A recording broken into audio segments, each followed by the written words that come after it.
Hello everyone and I am Naveen Kumar. और यहाँ पर एक कंपनी है जो कि बेसिकली जो फैक्ट्री शेड्स होते हैं वो बनाने का काम करती है। जैसे आपने फैक्ट्री के अंदर में या फिर जो बिल्डिंग्स होते हैं जो कि आपने टिन की बनी हुई देखी होंगी, लोहे की, जिसके लोहे के पिलर्स होते हैं, बाद में टिन का पूरा कवरिंग होता है, फैक्ट्री सेटअप्स होते हैं, राइट। तो वो फैक्ट्री सेटअप बनाने के अंदर में एक काम करने वाली कंपनी है जिसका नाम है M&B इंजीनियरिंग। अब लोग आगे इस वीडियो के अंदर में चलते हैं, हम लोग समझेंगे कि किस टाइप की जो है ये कंपनी मैन्युफैक्चरिंग करती है फोटोज़ के नज़रिए से।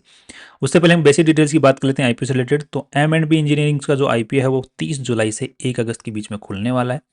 385 का इन्होंने अपर बैंड सेट किया है और यहाँ पर 650 करोड़ रुपए उठा रही है, जिसमें से 275 करोड़ ही कंपनी के पास में जा रहे हैं। 375 करोड़ रुपए कंपनी के जो प्रमोटर्स हैं उनकी जेब में जा रहे हैं, क्योंकि वो अपना शेयर्स सेल कर रहे हैं। कंपनी के प्रमोटर्स के पास में कंपनी का 100% मालिकाना हक बिफोर द आईपीओ था, आफ्टर द आईपीओ 70% के आसपास में रह जाने वाला है। नेक्स्ट यहाँ पर पूरी जो कंपनी वैल्यू है वो 2200 करोड़ रुपए के आसपास में लगाई जा रही है, राइट। सो अब आगे आरएचपी को रीड करने से पहले एक चीज़ और बता देता हूँ। एक भाई का सवाल आया हुआ था, जो इससे पहले हमने एक कंपनी की रिसर्च की थी, CP+ जो कैमरे हम लोग देखते हैं, तो उसकी एक कंपनी आई हुई थी आदित्य नाम से, राइट। सो आदित्य ही नाम है क्या उसका? एक सेकंड में आपको चेक करके बता देता हूँ so that I don't get confused. या आदित्य इन्फोटेक नाम से। सो उस पर्टिकुलर कंपनी में सवाल था कि क्या ये वो कंपनी मैन्युफैक्चरिंग नहीं करती है। यस, आज के दिन अगर बात करते हैं तो यस वो मैन्युफैक्चरिंग करती है। उसके अगर हम लोग कंसोलिडेटेड बैलेंस शीट को और P&L स्टेटमेंट को देखते हैं तो वहाँ पर नजर आता है हमें। बट पहले 2025 से पहले 2024 का रिजल्ट देखते हैं तो वहाँ पर मैन्युफैक्चरिंग नहीं दिख रहा है, वहाँ पे स्टॉक इन ट्रेड देखने को मिल रहा है। बिकॉज 2024-25 के अंदर में उन्होंने एक सब्सिडरी एक्वायर कर ली जो कि मैन्युफैक्चरिंग का काम करती है, कैमरे वैमरे बनाने का काम करती है। So as of today yes they are manufacturing because through their subsidiary, और सब्सिडरी जो है मैन्युफैक्चरिंग करके मेन कंपनी को प्रोवाइड करती है और मेन कंपनी फिर आगे माल को बेचती है, राइट। बट आज के दिन में मोस्ट ऑफ द जो जो मैन्युफैक्चरिंग है वो बाहर से ही वो करवाते हैं और फिर स्टॉक इन ट्रेड खरीद के फिर बेचते हैं मोस्टली आज भी। सो वी कैन से कि यस कुछ जो अमाउंट है लगभग 30% के आसपास में वो मैन्युफैक्चरिंग है आज के दिन। अब थोड़ा सा इस वीडियो वापस आ जाते हैं M&B इंजीनियरिंग के ऊपर में। तो यहाँ पर देखने को मिल रहा है कि अब थोड़ा सा इस कंपनी के बारे में थोड़ा सा RHP को रीड करेंगे, फिर इसको कंपेयर करेंगे दूसरी कंपनियों के साथ में जो ऑलरेडी लिस्टेड है, फिर हम लोग फाइनल डिसीजन में पहुंचेंगे। तो यहाँ पर आज के दिन देखने को मिल रहा है कि ये जो पर्टिकुलर कंपनी पैसा उठा रही है 275 करोड़ रुपए जो कंपनी के पास में जा रहे हैं, उसमें से कुछ पैसा जो है ये कंपनी सोलर रूफटॉप ग्रिड लगाने में काम में लेने वाली है, जिससे कि बिजली का खर्चा बचे, और साथ में कुछ मशीनरी वगैरह और खरीदने वाली है, और जो ट्रांसपोर्ट व्हीकल है उसको भी खरीदने वाली। सो दैट बेसिकली कंपनी अपना और बढ़ावा करने वाली है, that's nice. IT software upgrade करने वाली है, that's again very good. Next यहाँ पर कंपनी जो है लोन भी चुकाने वाली है 58 करोड़ रुपए से, that's again nice, right. Girish भाई मणि भाई पटेल ये इस कंपनी के आज के दिन करता मेनली जो है स्टॉक होल्डर्स हैं। बाद में चिराग चिराग हसमुख भाई पटेल ये जो है अच्छी खासा कंपनी को आज के दिन कंट्रोल कर रहे हैं, राइट। मेनली इन्हीं की चल रही है, चिराग भाई जी की। नेक्स्ट यहाँ पर देखने को मिल रहा है कि कंपनी पे कोई केस वगैरह नहीं नजर आ रहे हैं, टैक्स से रिलेटेड जरूर नजर आ रहे हैं जिसको कंटिजेंट लाइबिलिटी हो सकती है फ्यूचर के अंदर में। और दूसरा बैंक ने गारंटी भी दे रखी है, सो वो भी एक कंटिजेंट लाइबिलिटी फ्यूचर में बन सकती है, बट नॉट मतलब पॉसिबिलिटी बहुत कम है।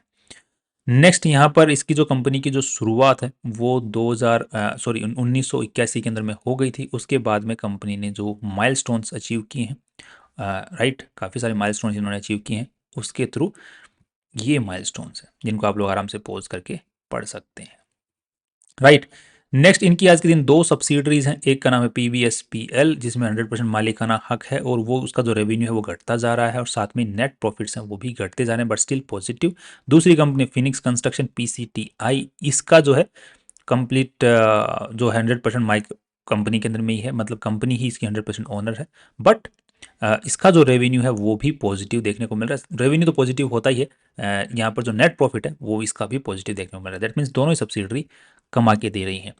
हेमंत ईश्वर लाल मोदी ये कंपनी को आज के दिन चला रहे हैं, मतलब चेयरमैन है, नॉन एग्जीक्यूटिव चेयरमैन है। दूसरा चिराग हसमुख भाई पटेल ये मैनेजिंग डायरेक्टर हैं, राइट, जॉइंट मैनेजिंग डायरेक्टर हैं, बिकॉज एक और हैं जो कि इस कंपनी के अंदर managing director, that is Malav Girish bhai Patel.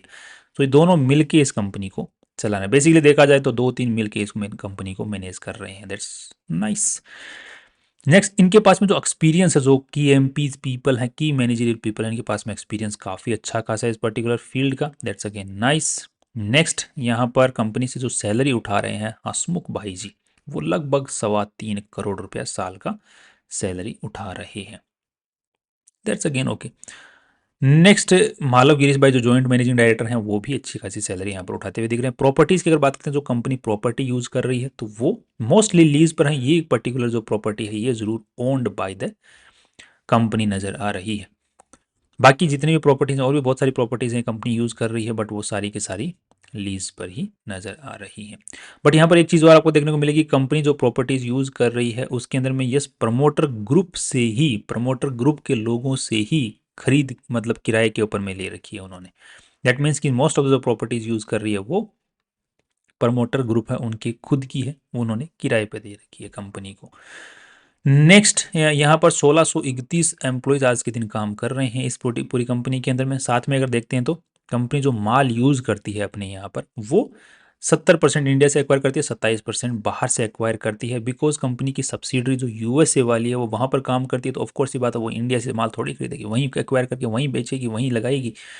तो वो यहाँ पर मुझे रीज़न नज़र आ रहा है मेनली इनके पास में कि 27% जो है इनकी पूरी कंसोलिडेटेड अगर देखा जाए तो एक्वायरिंग बाहर से होती है, इंडिया से एक्वायरिंग नहीं होती है। मुझे पर्टिकुलरली वो सब्सिडी वाला रीज़न नज़र आ रहा है। नेक्स्ट यहाँ पर अब देख लेते हैं कि जो कंपनी का एक कंपनी के पास में आज के दिन दो तरीके से काम करते हैं, डिवीजन, दो डिवीजन के थ्रू काम करते हैं। एक तो है प्रोफ्लेक्स डिवीजन और एक है फिनिक्स डिवीजन। प्रोफ्लेक्स डिवीजन से किस तरीके से काम होता है कि जो क्लाइंट होता है उसने बोला कि हमें इस तरीके से अपनी फैक्ट्री का शेड बनवाना है, इस तरीके से फैक्ट्री का सेटअप बनवाना है। तो प्रोफ्लेक्स डिवीजन जो है वहाँ काम किस तरीके से काम करता है कि ये बोलता है, क्लाइंट बोलता है कि आप यहीं पे पूरा काम करो। तो ये क्या है, ये वाला डिवीजन जाता है वहाँ पर अपनी जो गाड़ियाँ वाड़ियाँ जो भी औजार पाती हैं वो लेके, और वहीं पर पूरा स्ट्रक्चर तैयार होता है, वहीं पर माल आता है रॉ मटेरियल, और वहीं पर पूरा स्ट्रक्चर वहीं हाथों हाथ बन के डिज़ाइन, पूरा काम वहीं पर होता है, डिजाइनिंग एंड एवरीथिंग क्लाइंट के यहीं पर। दूसरा है फिनिक्स डिवीजन, जिसके अंदर में क्लाइंट जो है वो आता है फैक्ट्री के अंदर में कि भाई अब जो है पूरा डिजाइनिंग वगैरह सब कुछ कंपनी देखती है। बेसिकली प्रोफ्लेक्स डिवीजन के अंदर में कई बार क्लाइंट अपनी तरफ से भी डिज़ाइन रखता है, बट कई बार नहीं रखता है, तो प्रोफ्लेक्स डिवीजन फिनिक्स डिवीजन के थ्रू काम करवाता है फिर वो। प्रोफ्लेक्स डिवीजन के दूसरा डिवीजन जो है फिनिक्स डिवीजन, उसमें क्लाइंट जो है कंपनी के पास आता है, बोलता है कि मुझे ऐसा बनवाना है, तो कंपनी उसको बताती है कि भाई इस टाइप की डिज़ाइन बन सकती है, इस तरीके इतना माल यूज़ होगा, कोटेशन जाता है, कोटेशन के बाद में फिर माल आता है, पूरा कटिंग होता है अच्छे से वहीं पर फैक्ट्री के अंदर में, इन्हीं के फैक्ट्री सेटअप के अंदर में, फिर वहाँ पर जाके क्लाइंट के यहाँ पर जाके सिर्फ जोड़ना जोड़ना होता है। तो मोस्टली काम जो है इनकी फैक्ट्री के अंदर में होता है, बट प्रोफ्लेक्स डिवीजन के अंदर में क्लाइंट के यहाँ पे सारा काम होता है। अब क्लाइंट ही उनको सारी सब कुछ जो है कितना काम करवाना है, फिर वो डिपेंड करता है क्लाइंट प्रोफ्लेक्स वाले डिवीजन से कितना काम करवाएगा। नेक्स्ट अब यहाँ पर इनकी जो मैन्युफैक्चरिंग कैपेसिटी है आज के दिन, राइट, तो अच्छी खासी मैन्युफैक्चरिंग कैपेसिटी इनके पास में आज के दिन पड़ी हुई है। नेक्स्ट इनका आप लोग जो फैसिलिटीज़ हैं उनकी फ़ोटोज़ आप लोग यहाँ पर देख पाएंगे, एंड ये इनकी सानंद फैसिलिटी है, राइट। ये जो है इनका जो देखने को मिल रहा है कि जो सेटअप इन्होंने सेट जो बनाया है जैसे गोलाकार शेड में, उसको आप लोग यहाँ पर देख सकते हैं, राइट। ये इन्होंने शेड बनाया है, अगेन गोलाकार शेड देखे, राइट। तो ये आप शेड्स की फ़ोटो में आपको दिखा रहा हूँ जैसे, राइट, ये इनको बनाए हुए हैं इनके स्ट्रक्चर के हिसाब से, railway platforms and everything. Okay, so ये फैला हुआ है 5500 स्क्वायर मीटर के अंदर में पूरा एरिया, तो ये इन्होंने मैन्युफैक्चरिंग की है, राइट। ये पूरा सेटअप इन्होंने बनाया है। ये ए फ्रेम वाला सेटअप है, ये भी ये बना रहे हैं आज के दिन, राइट। इसमें क्या पिलर्स का यूज़ जितना कम होता है उतना कम यूज़ होता है। ये भी इन्होंने सेटअप बना रखा है। ये इनकी मार्की प्रोजेक्ट्स हैं जो कि अभी हम 3-4 देखें अभी, ये मार्की प्रोजेक्ट्स हैं जो इनके माइलस्टोन प्रोजेक्ट्स जिनको हम बोल सकते हैं। नेक्स्ट, ओके, माइलस्टोन प्रोजेक्ट्स यहाँ पर हम लोग देख चुके हैं अच्छे खासे तरीके से।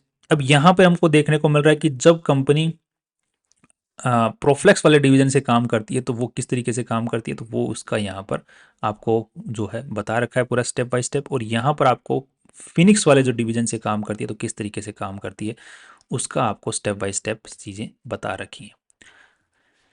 नेक्स्ट यहाँ पर आप ए शेप्ड बिल्डिंग्स वगैरह को आप लोग और देख सकते हैं, फोटोज़ मैंने यहाँ पर खूब सारी ली हैं आप तो, so that you can have a clear understanding company क्या करती है, किस किस टाइप्स का डिज़ाइन बनाती है, एवरीथिंग, सो राइट, कोई कन्फ्यूजन ही ना रहे।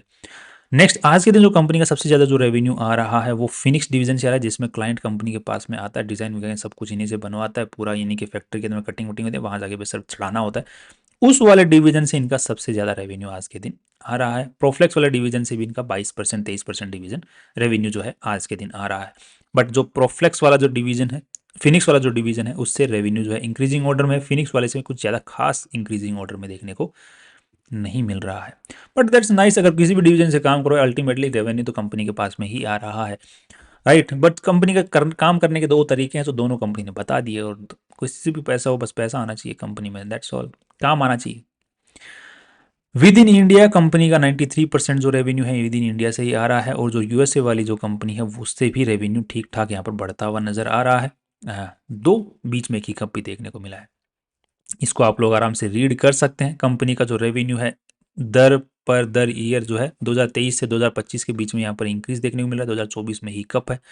और एबिटा मार्जिन्स कंपनी के 7%, साढ़े मतलब 12.5% तक एबिटा मार्जिन तक पहुंच चुकी है। दैट मीन्स कंपनी जितना ज़्यादा काम करती रहेगी एबिटा मार्जिन बढ़ते रहेंगे, जिसकी वजह से कंपनी का नेट प्रॉफिट भी फ्यूचर में बढ़ता रहेगा। That's great that they are working nice. Return on equity is 25%, that's again nice. Return on capital employed is also 24%, that's they are working great. आप थोड़ा सा, हाँ ये एक चीज़ और देखते हैं, तो कंपनी बोल रही है कि हम लोग सोलर प्लांट लगाने वाले रूफटॉप के ऊपर, तो ऑलरेडी इनके पास में सोलर प्लांट्स लगे हुए हैं, जिनकी वजह से इनकी जो इलेक्ट्रिसिटी की जो खपत है वो जो है सोलर से बढ़ रही है, सोलर से पूरी हो रही है। But still they have so much electricity, they are consuming so much electricity, जिस जो भी बाहर से ग्रिड से आ रही है, जिसका पेमेंट ज़्यादा करना पड़ता है, राइट। So let's see. अब और एक चीज़ और देखना है, जो कंपनी फैक्ट्री सेटअप बना रही है वो कौन सी इंडस्ट्री के सबसे ज़्यादा बना रही है, तो यहाँ पर mostly food, warehousing, logistics वाली जो कंपनी है वो अच्छा खासा बनवा रही हैं। ऑटो वाली भी अच्छा खासा बनवा रही हैं। इंफ्रास्ट्रक्चर डेवलपमेंट वाली भी अच्छा खासा बनवा रही हैं। रेलवे, ओके, रेलवे के प्रोजेक्ट्स भी मिल रहे हैं, पावर सेक्टर के भी मिल रहे हैं। So they are working great. Private and government orders दोनों ही इनको मिल रहे हैं यहाँ पर। नेक्स्ट अब थोड़ा सा हम कंपनी की बैलेंस शीट को भी एक बार समझ लेते हैं। सो पूरी कंपनी के अंदर में आज के दिन देखने को मिल रहा है कि 849 करोड़ रुपीज इसमें लगे हुए हैं, and data is in I think millions, right, और we can see over here. So 850 crore, 850 crore रुपए लगे हुए हैं, जिसमें से जो इन्वेस्टर्स का पैसा है वो लगभग 306 करोड़ रुपए लगा हुआ है। So debt to equity ratio before the IPO is बेकार, बिकॉज मोस्ट ऑफ द जो कंपनी में पैसा लगा वो उधारी का पैसा लगा हुआ है। इसे तो कंपनी बोल रही है कि हम 58 करोड़ रुपए के आसपास से उधारी चुकाने वाले हैं, 57-58 करोड़। सो यहाँ पर कितना उधारी इनके ऊपर में आज के दिन देखने को मिल रहा है, लॉन्ग टर्म उधारी, and that is this one over here. So 64 crore का है। सो अच्छा खासा उधारी इनका लॉन्ग टर्म चुक जाएगा। बाकी जो ये वाली जो बोरोइंग है, ये कैश क्रेडिट जो होती है बैंक वाला द्वारा दी जाती है, जो कि शॉर्ट टर्म होती है, वो उधारी है। तो this is working capital, this is borrowing, this is debt, right. तो इसको चुका देगी अच्छा खासा, तो कंपनी का जो लगभग 5-5.5 करोड़ रुपए से नेट जो रेवेन्यू है, नेट प्रॉफिट है, वो 5 करोड़ से 5.5 करोड़ से तो नहीं होगा, 3-3.5-4 करोड़ से आसपास से नेट प्रॉफिट इंक्रीज हो जाएगा। That's great. नेक्स्ट अब यहाँ पर देखने को मिल रहा है कि कंपनी का जो रेवेन्यू है वो हर साल जो है, हर साल तो नहीं, पिछले साल के मुकाबले देखा जाए तो अच्छा खासा इंक्रीज यहाँ पर देखने को मिला है। और साथ में अगर नेट प्रॉफिट्स की अगर बात करते हैं तो वो किस तरीके से निकाल ले पा रही है, तो यहाँ पर 75 करोड़ रुपीज़ कंपनी ने निकाले हैं। पिछले साल का भी अगर हम लोग चेक करते हैं यहाँ पर, तो पिछले साल भी इन्होंने रेवेन्यू कम हुआ है, बट दो कंपनी ने नेट प्रॉफिट उसके पिछले साल के मुकाबले ज़्यादा निकाले हैं। That's great. और इस साल तो रेवेन्यू इंक्रीज हो गया, जिसकी वजह से कंपनी का नेट प्रॉफिट फिर से इंक्रीज हो गया, बिकॉज कंपनी इज एबिटा बहुत अच्छा कमा रही है।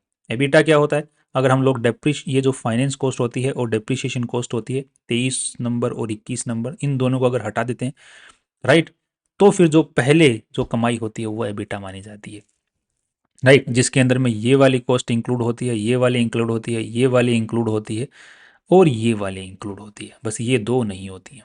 ये दो इंक्लूड होने के बाद में और ये वाली जो टैक्स है इसको भी इंक्लूड कर देते हैं, तो फिर नेट प्रॉफिट बच जाता है पीछे, राइट। तो यहाँ पर अच्छा खासा प्रॉफिट कमा रही है, और जो 4 करोड़ के आसपास में बढ़ जाएगा इस पर्टिकुलर कंपनी के उससे की वजह से, तो 80 करोड़ के आसपास में कंपनी नेट प्रॉफिट जनरेट कर सकती है अगले साल। तो उसी के हिसाब से हम पी और पी रेशियो निकालने वाले हैं। कैश फ्लो की बात करते हैं तो company is cash flow positive, and cash flow is positively positive यहाँ पर देखने को मिल रहा है। ओके, सॉरी सॉरी सॉरी, नहीं, पॉजिटिव नहीं देखने को मिल रहा, बिकॉज यहाँ पर ट्रेड्स पेबल इज बेकार, बिकॉज यहाँ पर 133 करोड़ ट्रेड्स पेबल की वजह से है, जिसकी वजह से 35 करोड़ ऑपरेटिंग है।